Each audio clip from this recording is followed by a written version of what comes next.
scary Candlelight ghost story. This is night 4 of our reading of A Christmas Carol. And I don't know if I told you, but there are 5 chapters to this book. We're still on the first chapter, and chapter 1 is called Marley's Ghost. Do you remember who Marley was? Because he's dead now. We're about halfway done with chapter 1. And I also want to, as a side note, apologize. I do have a cold, so my voice will sound a little funny. My nose will sound stuffy, but I will do my best. And that's all anybody can do is their best, right? Okay.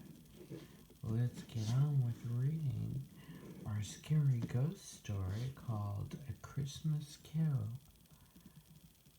And we are on night number 4. Here we go. Foggier yet and colder. Piercing, searching, biting cold. If the good St. Dunstan had but nipped the evil spirit's nose with a touch of weather such as that, instead of using his familiar weapons, then indeed he would have roared to lusty purpose. The owner of one scant young nose gnawed and mumbled by the hungry cold as bones are gnawed by dogs, stooped down at Scrooge's keyhole to regale him with a Christian carol. But at the first sound of "God bless you, merry gentlemen, may nothing you dismay," Scrooge seized the ruler with such energy of action that the singer fled in terror, leaving the keyhole to the fog and even more congenial frost. At length the hour of shutting up the counting house arrived.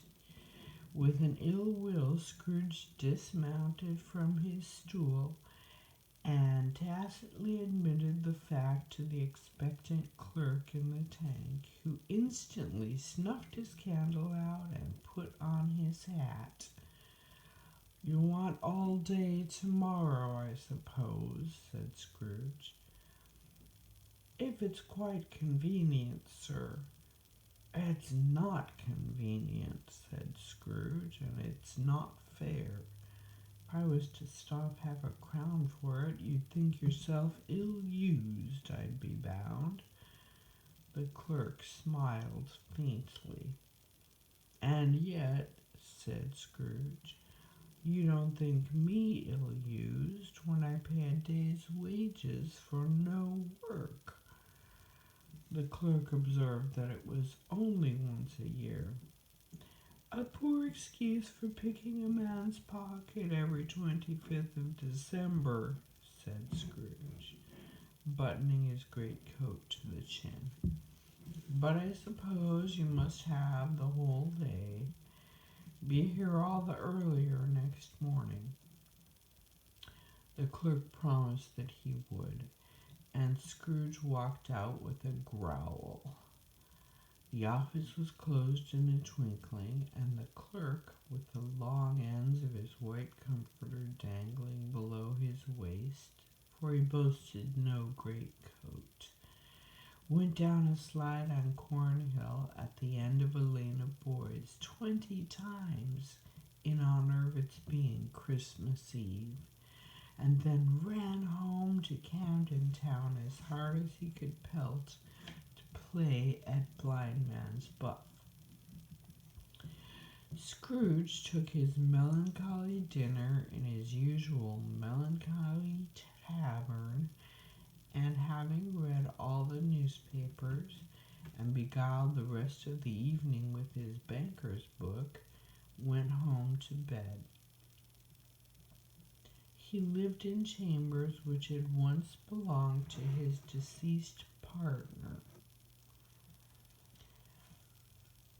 They were a gloomy suite of rooms in a lowering pile of building up a yard where it had so little business to be that one could scarcely help fancying must have run there when it was a young house playing at hide and seek with the other houses and had forgotten the way out again. It was old enough now and dreary enough, for nobody lived in it but Scrooge, the other rooms being all let out as offices. The yard was so dark that even Scrooge, who knew its every stone, was fain to grope with his hands. The fog and frost so hung about the black old gateway of the house that it seemed as if the genius of the weather sat in mournful meditation on the threshold. Now, it is a fact that there was nothing at all particular about the knocker on the door, except that it was very large. It is also a fact that Scrooge had seen it, night and morning, during his whole residence in that place. Also that Scrooge had as little of what is called fancy about him as any man in the city of London, including, which is a bold word, the corporation, alderman, and livery. Let it also be borne in mind that Scrooge had not bestowed one thought on Marley since his last mention of his 7 years dead partner that afternoon.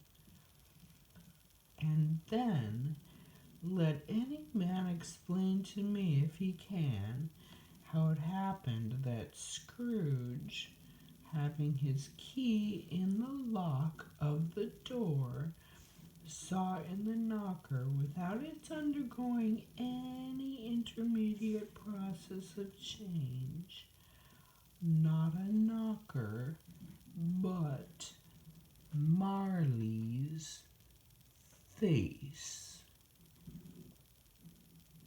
Oh my goodness. Marley's face. It was not an impenetrable shadow, as the other objects in the yard were, but had a dismal light about it, like a bad lobster in a dark cellar. It was not angry or ferocious, but looked at Scrooge as Marley used to look, with ghostly spectacles turned up on its ghostly forehead. The hair was curiously stirred, as if by breath or hot air, and though the eyes were wide open, they were perfectly motionless. That and its livid color made it horrible, but its horror seemed to be in spite of the face and beyond its control, rather than a part of its own expression. As Scrooge looked fixedly at this phenomenon, it was a knocker again. To say that he was not startled, or that his blood was not conscious of a terrible sensation to which it had been a stranger from infancy, would be untrue. But he put his hand upon the key he had relinquished, turned it sturdily, walked in, and lighted his candle. He did pause, with a moment's irresolution, before he shut the door, and he did look cautiously behind it first, as if he half expected to be terrified with the sight of Marley's pigtails sticking out into the hall.